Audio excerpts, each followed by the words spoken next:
Alright mga kapatid, magandang araw sa inyong lahat. Nandito na naman po tayo at manunood ng balita.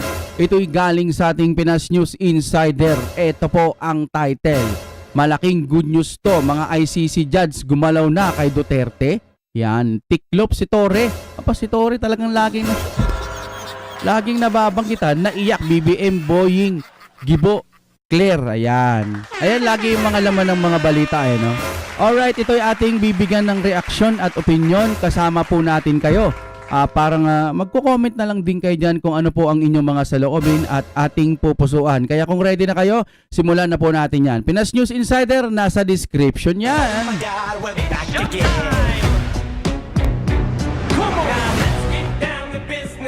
Siyempre, kung mabagal ang inyong internet, magpalit na kayo dahil nandiyan po ang Fiverr ni Juan.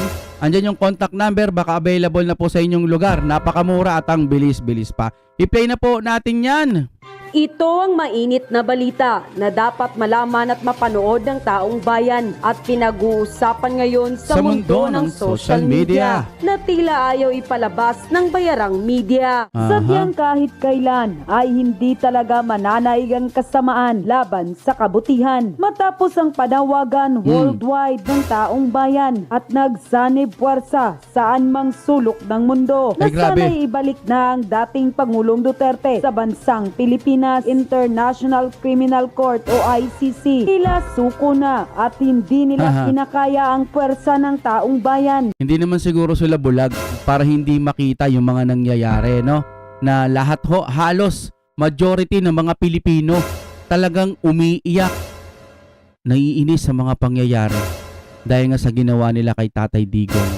Kita mo yung pagmamahal, napakadaming mamamayang Pilipino yan. Kung ano man ang sabihin ng mga taga-kabila o yung mga tagapagbalita po nila na konti lang daw, wag ko kayong maniwala doon. Mas maniwala kayo sa mga nakikita ng mata nyo sa mga video. Hindi po yan AI. Totoo po yan, sambayan ng Pilipino yan. Lalong-lalo na ang puwersa ng mga kababayan nating mga OFW saan mang sulok ng mundo dahil sa kanilang mga ipinakitang tunay na suporta at mainit na pagmamahal sa dating Pangulo na si Rodrigo Roa Duterte. Oy, naisip ko, di ba sinabi nila, konti lang sila pero maingay lang. Bakit kung talagang nagtagumpay kayo, bakit hindi magbunyi o magparty-party yung sambayan ng Pilipino? Dahil si Tatay Digong nakulong na. Bakit iilan lang yung mga nagana, salamat, no? Yung mga sinasabi nilang tanim bangkay, ewan natin kung totoo yon. Pero di ba bakit parang hindi kayo masyadong maingay? Marami naman kayo. Ito sinasabi nyo, konti ang ingay-ingay. So hindi normal yung konti tapos maingay. Para sa amin, marami. Kaya maingay. Di ba?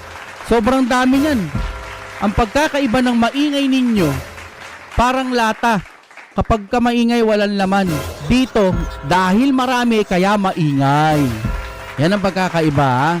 Opinyon lang to, opinyon. Pero bago natin simula ng balitang politika ngayon sa Pilipinas, kung ikaw ay bago pa lamang sa aming channel, ay please wag... Kita mo hanggang doon, napakalayo ng nararating ng camera. AI ba yan?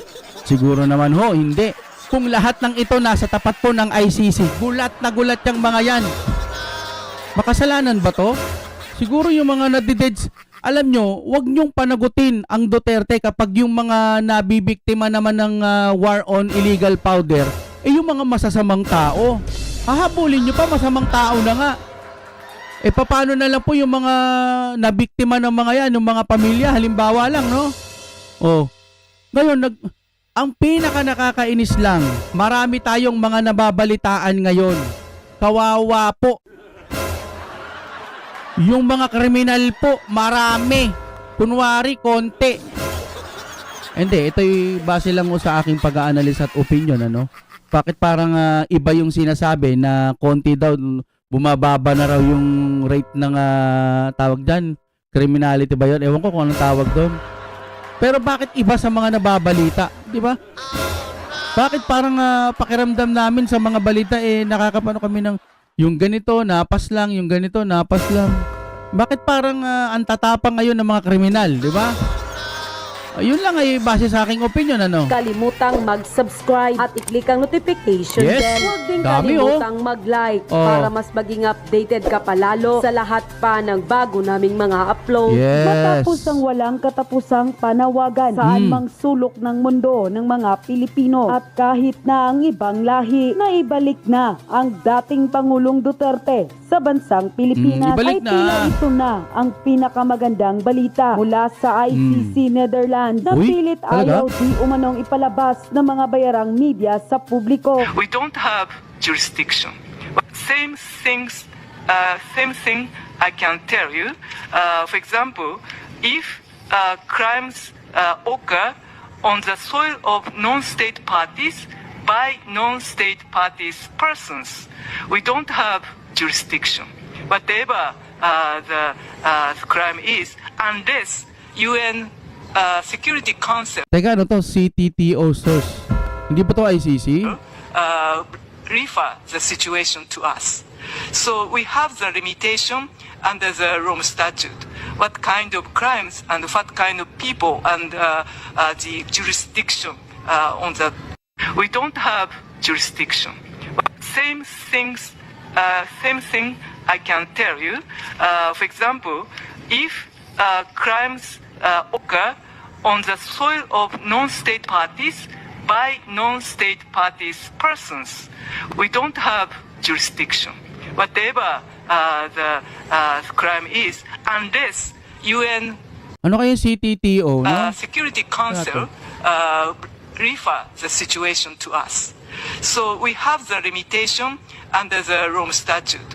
What kind of crimes and what kind of people and the jurisdiction on the. We don't have territory. Mukhang tila suko na ang ICC na hindi nila Hindi ko lang alam kung ICC yun, no? Or kasi wala yung ano eh, yung amang lalaro sa gitna.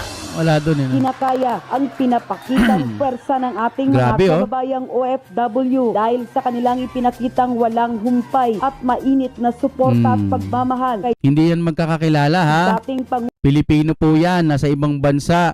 Nananawagan na sila na ibalik na po ang Tatay Digong sa Pilipinas. Ang problema po, para sa akin lang ano, wag na lang muna sanang bumalik si Tatay Digong. Kung matapos man ang paglilitis dyan at mapawalang sala siya, dyan na lang muna siya. Kasi baka kung anong mangyari sa kanya pagdating sa Pilipinas, pag-initan ng pag-initan. Diba? Pangulong Rodrigo Duterte. Ayon pa sa kumpirmadong balita, ICC may considered actions of Duterte's camp and bid for interim release. Lawyers say International Criminal Court ICC may take Ako medyo hindi pa rin ako naniniwala sa ganun. Kasi yung iba maraming mga nakasulat, tapos hindi naman pala sinabi, kailangan mismo dun sa website. Ano? Yun lang ang akin, ano? Pero sana totoo ito. At ito pa, Ionia. Sino naman yan, mga kapatid?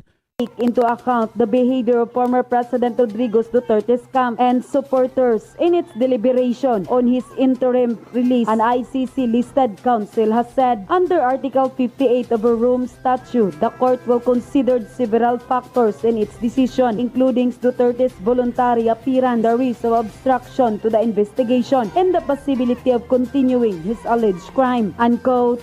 Tsaka yung sa sa mga article diyan nagkakatalo sila.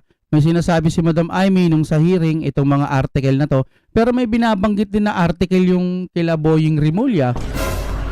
Pwede bang meron ba dito sa Pilipinas na mas malakas ang article na to, kaya dapat ito ang masunod? Itong article na to level 100. Yung binabanggit mo level 1 lang yan o level 2. Kaya dapat ito ang masunod. Wala bang ganon? Kasi kung ibubungad nila yung article na ganito, sinasabi dapat, sasabihin, hindi, ayon din sa article na ganito. Wala. So, nagkakatimbangan na lamang sa kung anong nauna para doon sa article. Pero mas maganda siguro, bigyan nila ng level bawat article. Yan, sila ng mga batas. Ewan ko kung paano gawin yon. Pero kasi kung yung article na yon ang gagamitin at mayroon pong malakas na article, halimbawa level na 100 itong article o 999, level 999. ito maibabangga to sa article na to. Walang sinabi yung article na yon. Sana ganun kung may ganun lang. Yan ay marahil nakita ng dayuhang hukuman o ICC kung gaano kamahal ng mga Pilipino, Oo. lalong-lalo na ang mga kababayan nating mga OFW saan pang panig ng mundo. Hindi naman siguro sila bulag. Sabi nga nila ng mga ibang kababayan natin, nakibalita sila dyan sa ICC, marami na daw talaga dyan mga mga nalilitis. Pero hindi katulad ng ating Pangulong Duterte, ang daming tao. ICC, hindi naman siguro kayo mga tanga-tanga dyan, no? Hindi naman kayo mga gonggong, di ba? Isipin nyo, bakit kaya ganito karami ang nagmamahal sa Duterte, ano? Tapos kung tatawag kayo sa sa government ng Pilipinas, kausapin nyo rin yung side ng mga Duterte. Hindi naman nila pwedeng kausapin yung kailangan side lang lagi ng government. Yung side nga ng government parang gusto lagi issue Duterte, pabagsakin, di ba? Oh. Tapos ICC. Ewan. Ay, nako. Tuloy tayo. Ang dating Pangulong Rodrigo Duterte. At kung magpapatuloy pa ito, ay malaki ang tsansa di umano na talagang makakauwi sa lalong Sana. madaling panahon Yes. ang dating Pangulong Duterte. Sa katunayan nga, yang nagbarikada na mismo ang ICC. Dahil ganyan talaga, hindi kayo patatahimikin at tatantanan ng mga Pilipino. Nagmamahal ng Grabe, tunay ang dating Pangulong Duterte. Alam nyo ang mangyayari niyan, kada walang pasok, Friday, Sabado o Linggo, pag nangyari, laging may ganyan dyan. Magtatrabaho talaga kayo ng maayos dyan. Kita nyo naman yung mga sambayan ng Pilipino, oh. Happening now. Police are setting up barricade to mark the areas where people can stay outside the ICC detention facility. The officer on site said Gumagawa na sila ng bakod-bakod. Di trabaho kayo ngayon. clearer boundaries are needed. As I mentioned before, the facility is surrounded by residential houses. I welcome this development.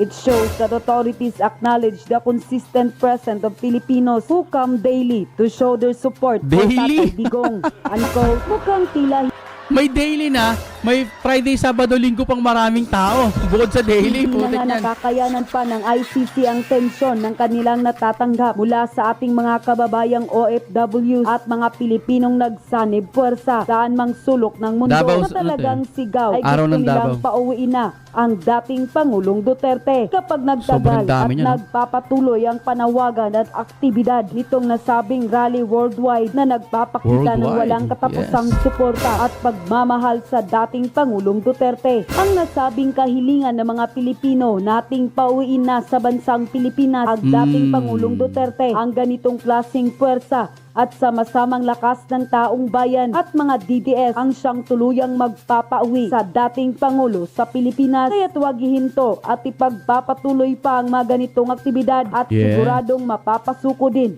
ang ICC. Okay, unahin natin to si Claire, ha? Inamin, naniniwala, matatanggal si BBM. At inaming, basura na ang Pilipinas. Oh! Okay. Pag-usapan po natin. Ano raw ba ang nawawala sa Pilipinas? Pag-asa ng mga Pilipino o si VP Sara Duterte? Ako, hinahanap ni Claire, si BP Sara. Sino ba raw ang nawawala sa Hinahanap? Pilipinas? Pag-asa o si BP Sara? Po ang buwelta ng palasyo sa Bise matapos niyang sabing papunta na sa basurahan ang lagay ng Pilipinas. Nagbabalik si Maricel Halili. Talaga? tayo sa kahirapan. It seems that we are working to go to the dumpster. No? As I said noon, As I said, we are on this road to perdition. Papunta na tayo sa basura. Ang sinabi ni BP Sara, we are on our way to dumpster.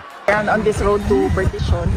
Somehow, walang nakikitang hope yung mga tao dahil wala din silang nakikita mula sa Totoo Wala naman kasing ginagawa. naman sinasabi ni BP Sara. Kayo ba? May nakikita kayong proyekto? Meron!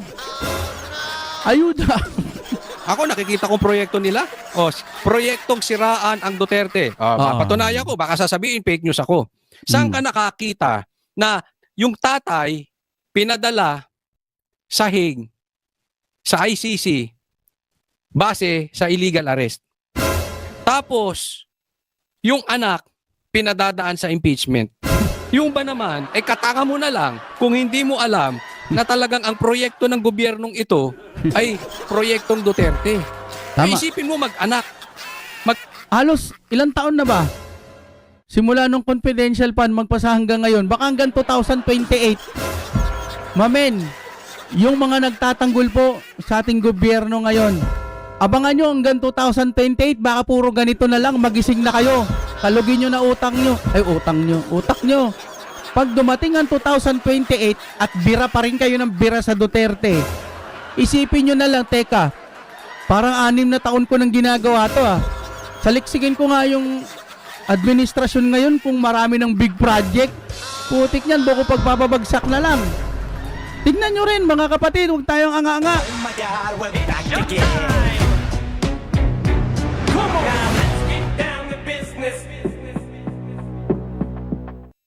Dapat pala ito. Yeah. Huwag kalimutan mag-like sa ating video. Maraming salamat po sa inyong panonood.